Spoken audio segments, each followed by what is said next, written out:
ನಮಸ್ಕಾರ ಕನ್ನಡಿಗರೇ, ಎಲ್ಲರಿಗೂ ನನ್ನ ಪ್ರೀತಿಯ ಯೂಟ್ಯೂಬ್ ಚಾನಲ್ PR ಯೂಟ್ಯೂಬ್ ಚಾನಲ್ಗೆ ಪ್ರೀತಿಯ ಸ್ವಾಗತ. ಬನ್ನಿ ಕನ್ನಡಿಗರೇ, ಇವತ್ತು ಅವನು ಯಾವನೋ ಒಬ್ಬ ತಲೆತಿರ್ತ ನನ್ನ ಮಗ ಹುಚ್ಚ. ಅವನ ಹೆಸ್ರು ಏನೋ ಅಂತ, ಏನಪ್ಪ ಅವನ ಹೆಸ್ರು ಏನೋ ಕಮಲ್ ಹಾಸನ್ ಅಂತೆ. ಯಾರೋ ಹಾಸನ ಕಡೆ ಅವನು ಯಾರೋ ಇರಬೇಕೇನೋ. ಅವನು ಯಾರು ಕಮಲ್ ಅಂತೆ, ಕಮಲ್ ಹಾಸನ್. ಈ ಉತ್ತರ ಭಾರತದಲ್ಲಿ ಕಮಲ ಪಸಂದ್ ಬರುತ್ತೆ, ಅದೇ ಥರ ಇವನು ಒಂದು ಕಮಲ್ ಹಾಸನ್ ಅಂತೆ. ಯಾರು ಹುಚ್ಚ ನನ್ನ ಮಗ ಅವನು. ನಮ್ಮ ಭಾಷೆನ ಅಮೃತದಂಥ ಭಾಷೆ, 2000 ವರ್ಷಗಳಕ್ಕಿಂತಲೂ ಹಳೆಯಾದ ಭಾಷೆ, ಹಲವಾರು ಸಂಸ್ಕೃತಿ ಸಾಹಿತ್ಯ ಮತ್ತು ಅದಕ್ಕೆ ಆದಂಥ ಒಂದು ಗೌರವ ಇರೋ ಭಾಷೆಯನ್ನು ತಗೊಂಡು ಅವನು ಹೇಳ್ತಾನೆ ನಮ್ಮ ಭಾಷೆಯಿಂದ ಹುಟ್ಟಿದ್ದು ನಿಮ್ಮ ಭಾಷೆ ಅಂತ ಹೇಳ್ತಾನೆ. ಹೇಯ್ ಹುಚ್ಚ, ಅಲ್ಲಪ್ಪ ಕಮಲಾಸನ್, ನಿನಗೇನಾರ ಒಂದು ಚೂರು ಜ್ಞಾನ ಇದೆಯಾ? ಹಳೇದೇನಾರ ಬುದ್ಧಿ ಇದೆಯಾ ನಿನಗೆ? ನಿನಗೆ ಒಂದು ಚೂರು ಸಾಮಾನ್ಯ ಜ್ಞಾನ ಅನ್ನೋದೇನಾರ ಇದ್ದರೆ ಇತಿಹಾಸನ ತೆಗೆದು ನೋಡು, ಏನು ಎತ್ತ ಅಂತ. ಆಮೇಲೆ ಈ ಥರ ಹುಚ್ಚುಚ್ಚು ಥರ ಸ್ಟೇಟ್ಮೆಂಟ್ನ ಕೊಡು. ಮೊದಲು ಈ ಭಾಷೆ ಏನು, ಕನ್ನಡ ಭಾಷೆ ಅಂದರೆ ಏನು, ಅದು ಯಾವಾಗ ಹುಟ್ಟಿತು, ಅದು ಏನು, ಅದರದ್ದು ಇತಿಹಾಸನ ಬುಕ್ಕಲ್ಲಿ ಓದು ತಿಳ್ಕೊ. ಇಲ್ಲ ಅಂದರೆ ಯಾರ ಹಿರಿಯರ ಹತ್ರ ಆ ವಿಷಯನ ತಿಳ್ಕೊಂಡು ಆಮೇಲೆ ನೀನು ಮಾತಾಡಬೇಕು ಅಲ್ವಾ. ನಿನಗೇನೋ ಮೈಕ್ ಸಿಕ್ಬಿಡ್ತು ಅಂದ್ಬಿಟ್ಟು ಎತ್ಕೊಂಡು ಪಟ ಅಂತ ಮಾತಾಡ್ಬಿಟ್ಟ ತಕ್ಷಣ ನಿನ್ನ ಮಾತು ಕೇಳೋಕ್ಕೆ ನಾವೇನು ಗುಗ್ಗುಗಲ್ಲ? ಅಯ್ಯೋ ಅಲ್ಲಯ್ಯ, 8 ಭಾಷೆ, 8 ಜ್ಞಾನಪೀಠ ಪ್ರಶಸ್ತಿ ತೊಗೊಂಡಿರೋದು ನಮ್ಮ ಕನ್ನಡದ ಭಾಷೆ.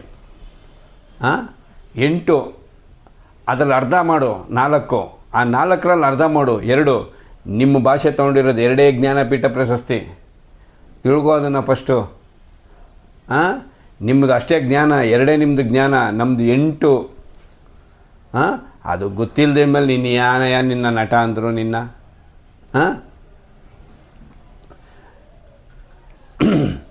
ಒಂದು ಭಾಷೆಗೆ ಯಾವ ಥರ ಗೌರವ ಕೊಡಬೇಕು, ಯಾವ ಥರ ಒಂದು ಮರ್ಯಾದೆ ನಾವು ಕೊಡಬೇಕು ಆ ಭಾಷೆಗೆ ಅನ್ನೋದೇ ನಿನಗೆ ಗೊತ್ತಿಲ್ಲ.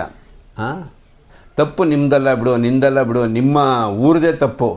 ಯಾಕಂದರೆ ನಿಮ್ಮೂರಲ್ಲಿ ಅಂಥಂಥ ಮಹನೀಯರೇ ಹುಟ್ಟಿಲ್ಲ. ಎಲ್ಲ ಈ ಅರ್ಧ ಬರ್ಧ ಈ ಉಪೇಂದ್ರವ್ರ ಡೈಲಾಗ್ ಹೇಳ್ತಾರೆ ಗೊತ್ತಾ, ಅರ್ಧ ತಿಕ್ಲು ಅರ್ಧ ಪುಕ್ಲು ಅಂತ. ಆ ಥರ ನಿಮ್ಮ ಊರಲ್ಲಿ ಎಲ್ಲ ಅರ್ಧ ತಿಕ್ಲು ಅರ್ಧ ಪುಕ್ಲುಗಳೇ. ಅದಕ್ಕೆ ಯಾವುದೇ ಥರನ ಸ್ಟೇಟ್ಮೆಂಟ್ ಕೊಟ್ಟು ಸಿಗಾಕೊಳ್ಳೋದು ನೀವು. ನಮ್ಮಲ್ಲಿ ನೋಡು, ಇಮ್ಮಡಿ ಪುಲಕೇಶಿಯವರು, ಮಯೂರ, ಶ್ರೀಕೃಷ್ಣ ದೇವರಾಯ, ಹೀಗೆ ಮಹಾನ್ ರಾಜರು ಆವಾಗಿನ ಕಾಲದಲ್ಲಿ. ಅದಾದ ನಂತರ ಬರ್ತಾ ಈ ನಾಡವಳ್ಳಿ ಕೃಷ್ಣರಾಯರು, ಆಮೇಲೆ ಬರ್ತಾ ನಮ್ಮ ಕುವೆಂಪು, ಕಾರಂತರು, ಸಾಹಿತಿಗಳು,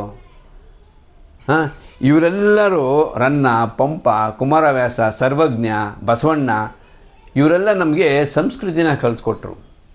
ಒಂದು ಭಾಷೆಗೆ ನಾವು ಏನು ಗೌರವ ಕೊಡಬೇಕು, ಒಂದು ಜನಾಂಗಕ್ಕೆ ನಾವು ಏನು ಗೌರವ ಕೊಡಬೇಕು, ಪಕ್ಕದಲ್ಲಿದ್ದವ್ರಿಗೆ ನಾವು ಯಾವ ಥರ ಗೌರವ ಕೊಡಬೇಕು ಅಂತ ಈ ಮಹಾನ್ ಭಾವರೆಲ್ಲ ನಮಗೆ ತೋರಿಸ್ಕೊಟ್ರು ದಾರಿನ ಅಲ್ವಾ. ಒಂದು ಭಾಷೆ ಜೊತೆ ನಾವು ಯಾವ ಥರ ಮಾತಾಡಬೇಕು, ಪಕ್ಕದ ಊರಿನವ್ರ ಜೊತೆ ನಾವು ಯಾವ ಥರ ಸಂಬಂಧ ಇಟ್ಕೊಬೇಕು ಅನ್ನೋದನ್ನೆಲ್ಲ ಈ ಎಲ್ಲ ಮಹಾನ್ ಭಾವರು ನಮ್ಗೆ ಹೇಳ್ಕೊಟ್ರು.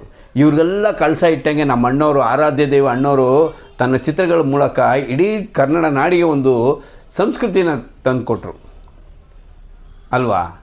ಇವರು ಇಂಥ ಮಹಾನ್ ನಾಯಕರು, ಇಂಥ ಮಹಾನ್ ವ್ಯಕ್ತಿಗಳು ಹುಟ್ಟಿದ್ದು ಊರಿದು ನಮ್ಮ ಕರ್ನಾಟಕ. ಅದಕ್ಕೆ ನಾವು ಕನ್ನಡಿಗರು ಇವತ್ತು ಯಾವುದೇ ಒಂದು ಭಾಷೆನ ಬೈಯಲ್ಲ, ಒಂದು ಕೀಳ್ಮಳೆಯಲ್ಲಿ ನೋಡಲ್ಲ. ಏನಕ್ಕೆ? ಇವರೆಲ್ಲ ನಮಗೆ ಹಾಕ್ಕೊಟ್ಟಿದ್ದ ದಾರಿ. ಆ ಥರ ನಿಮ್ಮೂರಲ್ಲಿ ಯಾರು ನಿಮ್ಗೆ ಹಾಕ್ಕೊಡೋರೇ ಇಲ್ಲ. ಯಾಕಂದರೆ ನಿಮ್ಮೂರಲ್ಲಿ ಇರೋರೆಲ್ಲ ಅರ್ಧ ತಿಕ್ಲು ಅರ್ಧ ಪುಕ್ಳುಗಳೇ ಅಲ್ವಾ. ಸರಿಯಾಗಿ ಯೋಚನೆ ಮಾಡಿ ಇತಿಹಾಸದ ಬುಕ್ನ ತೆಗೆದು ಚೆನ್ನಾಗಿ ಓದಿ ಅನಂತರ ನೀನು ನಮ್ಮ ಭಾಷೆ ಬಗ್ಗೆ ಮಾತಾಡು ಅಲ್ವಾ. ಅಲ್ಲಪ್ಪ, ನಿನಗೆ ಸಂಸ್ಕೃತಿ ಸಂಸ್ಕಾರ ಅಂತ ಏನಾರ ಇದ್ದಿದ್ರೆ 2 ಮದುವೆ ಆಗ್ತಿದ್ದ? 2 ಮದುವೆ ಆಗ್ತೀಯ ನೀನು ಹೋಗಿ ಜನಕ್ಕೆ ಬುದ್ಧಿ ಹೇಳ್ತೀಯ. ನಿಮ್ಮ ಭಾಷೆಯಿಂದ ನಮ್ಮ ಭಾಷೆ ಹುಡ್ತು ಅಂತೀಯ. ಫಸ್ಟು ಸಾಮಾನ್ಯ ಜ್ಞಾನ ಕಲ್ತ್ಕೊಂಡು ಬಾ ಆಯಿತಾ. ನಿನ್ನ ಚಿತ್ರ ಅದು ಯಾವುದೋ ಥರ್ಡ್ ಲೈಫ್ ಅಂತ ಏನೋ ಅಂತ ಹೆಸರು, ನನಗೆ ಬಾಯಲ್ಲಿ ಬರೋಲ್ಲ ಅದು. ಹೋಗಿ ಥರ್ಡ್ ಲೈಫು ಅಂತ ಏನೋ ಅದು ಹೆಸರು. ಇದೇ 5ನೇ ತಾರೀಕು ಬಿಡುಗಡೆ ಅಂತೆ. ನಾನಂತೂ ಇದುವರೆಗೂ ಒಂದು ತಮಿಳ್ ಪಿಕ್ಚರು ನೋಡಿಲ್ಲ ಬಿಡು. ನಿಂದು ಟಿ ವಿಯಲ್ಲಿ ಹಾಕ್ತಾಯಿದ್ರು ನಾವು ಬೇರೆಯವ್ರು ತೀರಿಸ್ಬಿಡ್ತೀವಿ.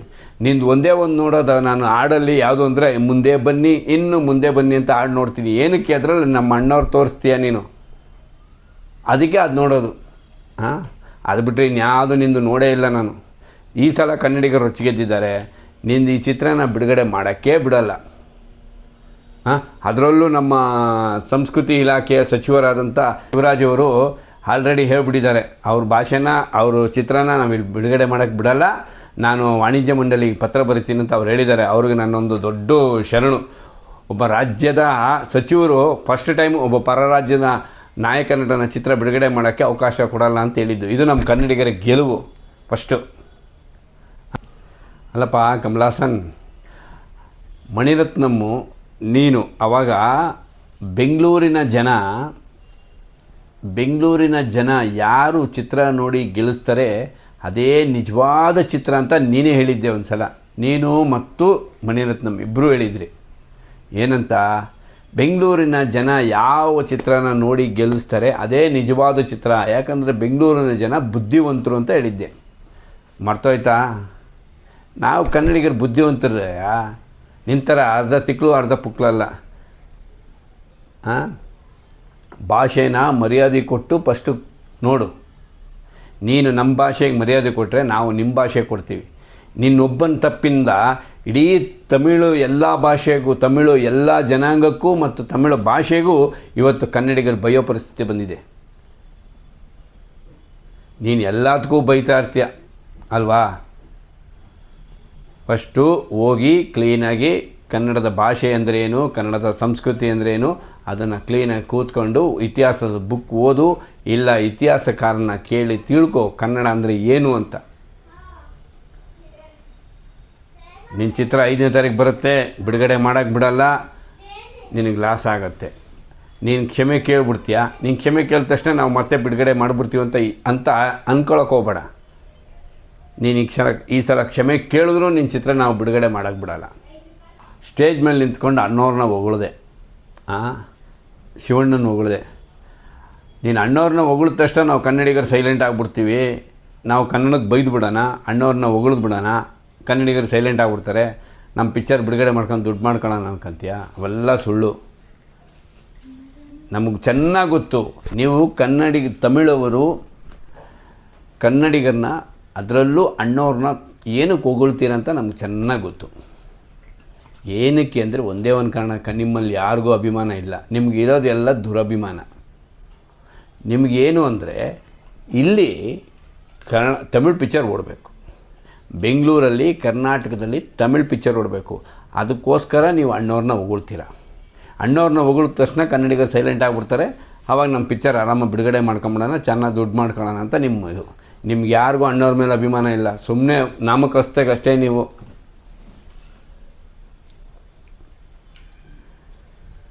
ಆದಷ್ಟು ಬೇಗ ಕ್ಷಮೆ ಕೇಳು. ಕ್ಷಮೆ ಕೇಳೋದು ಬಿಟ್ಬಿಡು ಅಷ್ಟೇ. ಕ್ಷಮೆ ಕೇಳಿ ನಿನ್ನ ಪಿಕ್ಚರ್ನ ನಿಮ್ಮೂರಲ್ಲೇ ಓಡಿಸ್ಕೊ. ನಮ್ಮೂರಲ್ಲಂತೂ ಬಿಡುಗಡೆ ಮಾಡೋಕ್ಕೆ ಸಾಧ್ಯನೇ ಇಲ್ಲ. ಕನ್ನಡ ಅನ್ನೋ ಈ 3 ಅಕ್ಷರ ಏನು ಅನ್ನೋದನ್ನ ಫಸ್ಟು ಹೋಗಿ ಚೆನ್ನಾಗಿ ತಿಳ್ಕೊ, ಆಮೇಲೆ ಸ್ಟೇಜ್ ಮೇಲೆ ನಿಂತ್ಕೊಂಡು ಮಾತಾಡು. ಸಿರಿಗನ್ನಡಂ ಗೆಲ್ಗೆ, ಸಿರಿಗನ್ನಡಂ ಬಾಲ್ಗೆ. ಜೈ ಕರ್ನಾಟಕ ಮಾತು.